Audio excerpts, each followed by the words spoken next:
Greetings to Madam Raihan and all my fellow classmates. My group members and I are going to be talking about cognitive behavioral therapy, which is also known as CBT. My name is Tasha and I'm going to be talking about a little bit about the history of cognitive behavioral therapy, which is also known as CBT. So allow me to begin by saying that cognitive behavioral therapy, which is also known as CBT, is a popular form of psychological treatment which is effective in treating various mental health conditions, including common ones like anxiety and depression, and even other mental health conditions such as insomnia, eating disorders, as well as phobias. So how it works is that form of talking therapy that revolves around identifying thoughts that are disruptive to someone's mind and then therefore overcoming those thoughts in order to reduce the severity of the mental health condition, therefore treating it actually. So that is how it works. Now CBT is actually originated from two different schools of psychology, which are behavioral therapy as well as cognitive therapy. Behavioral theory, which is actually based on this form of therapy, it basically states that someone's behavior can be observed, shaped, and then modified. So that's a little bit about the behavioral therapy as well as behavioral theory, which is originated from the behavioral therapy.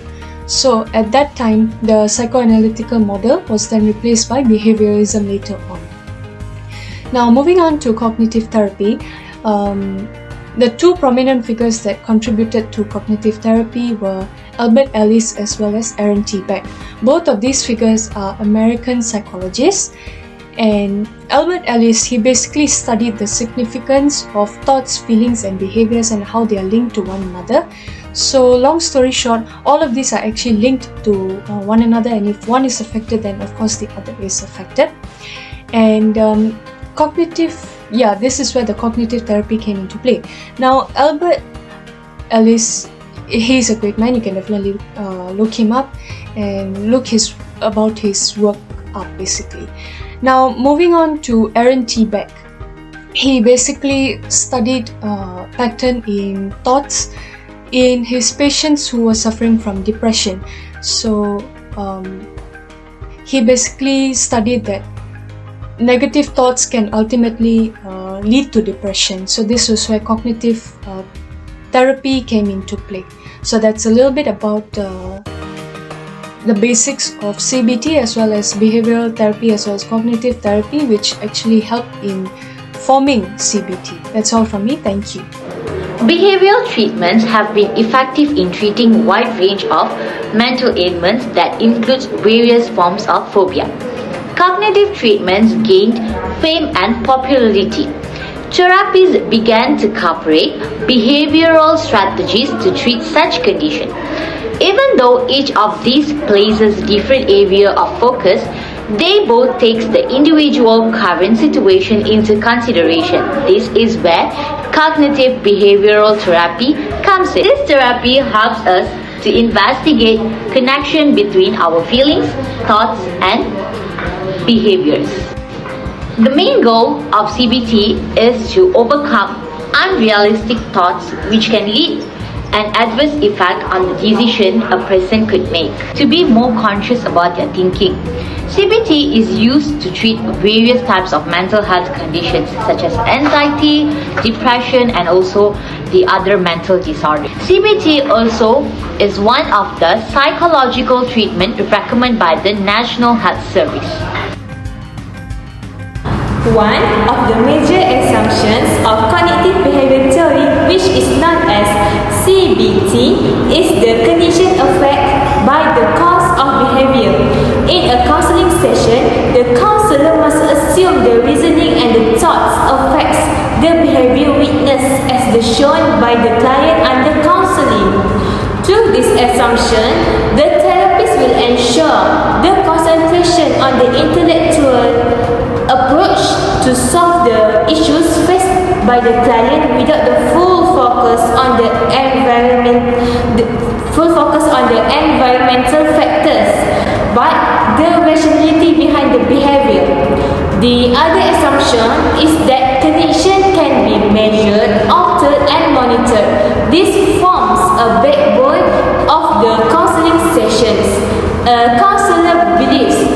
or she can measure the rationality and the thought of an individual client through the ideal concentration on the causes of the condition.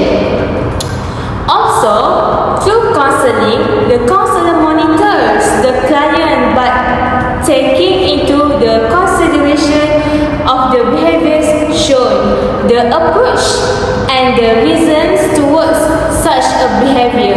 In the monitoring aspect, there is no need for keen concentration on an individual intellect and cognitive aspect for ease in the realization of the results. Another aspect is that it can be altered. Alright, so the third assumption is the cause of the cognitive disruption.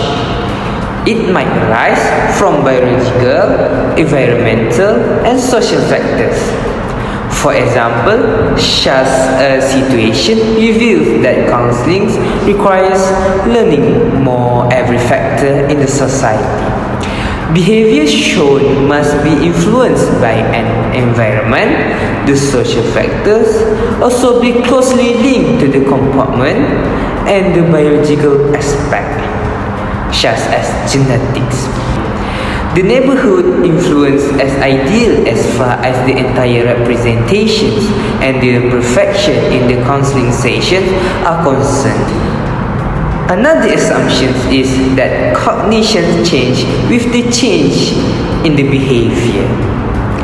Counselor must take this assumption into consideration while offering the counseling service, leading to the perfections in the therapeutic process. The more behavior of an individual change as he or she attending the counseling session, the more or the higher chance of the change on the cognition, leading to the needed concentration on the entire counseling nation and change. It is further vital that proof to the change in the client's behavior provide the counselor with the rational thoughts and decisions to solve issues that arise as far as the cause behavior is concerned. Through this assumption, the focus on change behavior contributes to a positive counseling, also the guidance. It is a fundamental factor influencing how people think and act. The main focus of cognitive behavioral theory is how a person's thoughts process develop. A psychotherapeutic strategy known as cognitive behavioral therapy targets dysfunctional and emotionally unhelpful behaviors as well as cognitive processes. More than just recognizing thought patterns is the goal of CBT.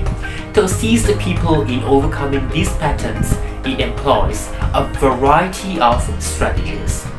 Here are a few examples of cognitive behavioral therapy techniques, which include identification of negative thoughts, problem solving, REBT, the ABC model, and exposure therapy. The first technique here is identification of negative thoughts. It is crucial to understand the situation, emotions, and thoughts that lead to maladaptive behavior. However, this procedure can be challenging, particularly for those who have trouble reflecting. There are 12 ways recognizing negative thoughts, with one of being the all or nothing way of thinking. This shows that people tend to think in black and white. The next most common way will be self-blame. People hold themselves accountable for unfavorable external events they experience, even though they were not to be held accountable in any way. One should remember that they themselves are accountable for their own thoughts and feelings, while others are accountable for their own. When someone says, "I'm just bad luck for anyone who comes near me." Furthermore, the next technique is problem solving. During cognitive behavior therapy, you can learn problem solving techniques that can help you recognize and address potential issues that could result from both major and minor life stresses. Additionally, it can lessen the negative effects of both mental and physical illness. Problem solving in CBT often involves 5 steps, which are identify the problem, generate a list of potential solutions, evaluate the strength and weakness of each potential solution, choose a solution to implement and implement the solution. Guys, another technique that was also developed by Ellis is the ABC method. Its name is traced down to the component of the models, with A that stands for activating event, B that stands for belief, and C that stands for consequence. The belief, which is the utmost essential component in this model, links both of the activating event and consequence together. CBT mentioned that a negative event in one life can have 2 consequences. It can either result in an irrational belief and an unhealthy negative emotion, or a rational belief and a healthy negative emotion. Depression is natural emotional reaction that prompts them to review their tactics. This reaction applies to most of us as well. For any negative event that takes place in our life, contrarily, it is bad to be depressed because of the constant feeling that of worthlessness, and CBT aims to address this issue. Finally, another technique used in CBT is an exposure therapy. It can be utilized to face phobia as well as anxiety. The therapists that use this technique will gradually introduce situations that make one feel a tremendous emotion of anxiety and fear, while offering advice on how to deal with those situations right there and then. Small steps can be taken in complete this technique. A healthy level of exposure can eventually help one feel less vulnerable and more assured in their ability to cope with the situation. This technique has been shown to be successful in assisting individuals in overcoming and managing conditions such as post-traumatic stress disorder. Society has seen a rise in the use of cognitive behavior therapy (CBT), particularly for the treatment of patients with eating disorders, substance abuse, and anxiety disorders. The advantages of CBT over other therapy models include the therapeutic alliance built between a client and a therapist and the techniques used to help transform cognitive distortions. To assist the client in getting better from his condition, the therapist uses methods like using records. Although the client acknowledges the assistance he received from the therapist, but he recounts throughout the conversation his fears due to the fact that the session was being recorded. Here are a few cases that involve cognitive behavioral therapy to support the above statement in order to show its application of theory. The first one will be example of cognitive behavioral therapy for depression. For people who are living in depression, one of the major symptoms they must deal with is the prevalence of negative thought of patterns, which can cause a small setback to turn into a major mental health crisis after falling into a vicious cycle of negative feedback. Therapists using cognitive behavioral therapy to treat a patient with a depression may employ that technique known as cognitive restructuring or reframing to help the patient overcome these overly pessimistic patterns of thinking. By exploring these processes and patterns, the therapist can help the patient to notice when they are starting to go down with the path of negative thinking. Once the patient is aware of these patterns, it's become easier to reroute their thinking and towards more productive and realistic thoughts. Furthermore, the next example will be regarding cognitive behavior therapy for anxiety. Similar to those with depression, those anxiety frequently struggle with unfavorable thought patterns that negatively impact their daily life. Patients who struggle with these anxiety-provoking thought patterns may be benefit from the cognitive behavioral therapy technique known as thought record or journaling, along with the details about their activity at the time the negative thoughts surface, how they made them feel, and possible alternative response. Additionally, the therapist might instruct the patient to start recording any new uplifting thoughts and behaviors that have emerged over the previous time as the patient grows accustomed to this technique. Seeing the improvement in writing as the patient advance can support the positive For the last example will be about phobias. Many people are afraid of spiders and heights, which is perfectly normal because these things can be so dangerous if we are not careful. The difference between rational fear and phobia is when the person experiences fear beyond a reasonable degree, or when the fear is due to an irrational thought process. For someone who is experiencing a phobia that is interfering with their daily life, a therapist may try what is known as exposure therapy, a form of cognitive behavioral therapy, which is CBT, where the patient is slowly and methodically exposed to increasing levels of a specific stimulus. So the conclusion is, as you can see, cognitive behavioral therapy or CBT can be a powerful tool for the treatment of a variety of mental health issues. However, as with any treatment option, it should be used as part of a comprehensive plan developed with a mental health professionalism. So we go to the next point, which is criticism.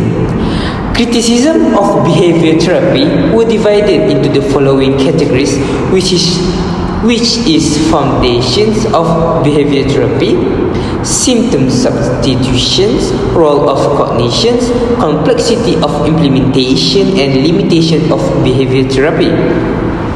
The main issue is that behavior therapy theory is far simpler than practice. This has led to the numerous misconceptions and highlighted the need for systematic studies of successful behavior therapies. The goal of CBT is to help people change their negative thoughts and behaviors by developing positive solutions to problems they are facing. This approach can become very performance-centered, and many critics feel it that much of the human element of interaction is removed. Next, CBT has been shown to be effective in the treatment of depression and anxiety disorders. It also helps to address the root of the problem. A person's thoughts are the source of both accomplishments and problems, particularly because of behavioral issues. Treatments to behavioral therapy are so vaguely defined. There is so much room for interpretation in regards to intervention practices. Given the dominance of CBT in certain settings, it is not surprising that the approach has garnered its fair share of critics. Our thoughts are only one aspect of being human. There are no issues that must be addressed.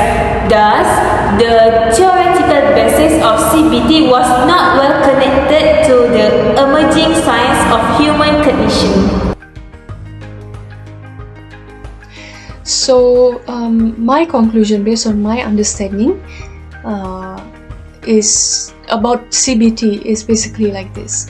It is a, of course, popular form of psychological treatment that according to statistics, it is proven effective against mental health conditions such as anxiety and depression. This form of therapy basically, it helps the patient to change their mindset and change their behavior in order to treat the condition and reduce the severity of it, which as a result, of course, it helps the patient to attain peace of mind, of course, mental peace, because honestly, who wouldn't want that, right? And it actually helps with that. It actually helps with giving the patient, the affected person, a little bit of mental peace and of course happiness in long term. So when used in the proper way, of course, it can definitely help to overcome the severity of the mental health condition. To summarize it, CBT is the most important part for the one who got involved in mental illness. It is a guideline for them to be more positive, also to create their own problem solution and to be more independent for them in order to move forward. This is my conclusion. Cognitive behavioral therapy (CBT) is an effective form of the therapy that may be used by psychologists on their patients. Since CBT was able to solve a lot of number of the therapist's problem, we can deduce that it is in fact an efficient form of therapy to put into the practice. CBT has the potential to point us in the direction of a constructive solution to the issue. And the most important thing is that it can help us recover our former mental illness. So, the conclusion for this theory is CBT, which stands for Cognitive Behavioral Therapy, is an effective kind of psychiatric treatment that is now being used by tens of thousands of therapists all over the world. In a nutshell, CBT is an abbreviation that stands for Cognitive Behavioral Therapy. The Cognitive Behavioral Therapy CBT hypothesis states that our thoughts, emotions, physical sensations and actions are all connected to one another, and that what we think and do determines how we feel. This hypothesis is based on the premise that we think and do determines how we feel. In conclusion, not all CBT will implement each of these techniques. Instead, a collaborative effort between the psychologist and patient or client is used to understand the issue and come with a treatment plan. The goal of CBT is to assist people in becoming their own therapist. Patients and clients are assisted in developing coping skills so they can learn to alter their own thinking, problematic emotions, and also behavior through exercises done both during and outside of the session. CBT therapists emphasize what is happening in the client's current life. Although some knowledge of one's past is necessary, the main goal is to move forward in time and create more useful coping mechanisms. CBT is one of the most widely used therapy to treat mental health issues. Even though there is several types of therapies, CBT is designed to quickly resolve maladaptive thoughts without delving into those thoughts occur.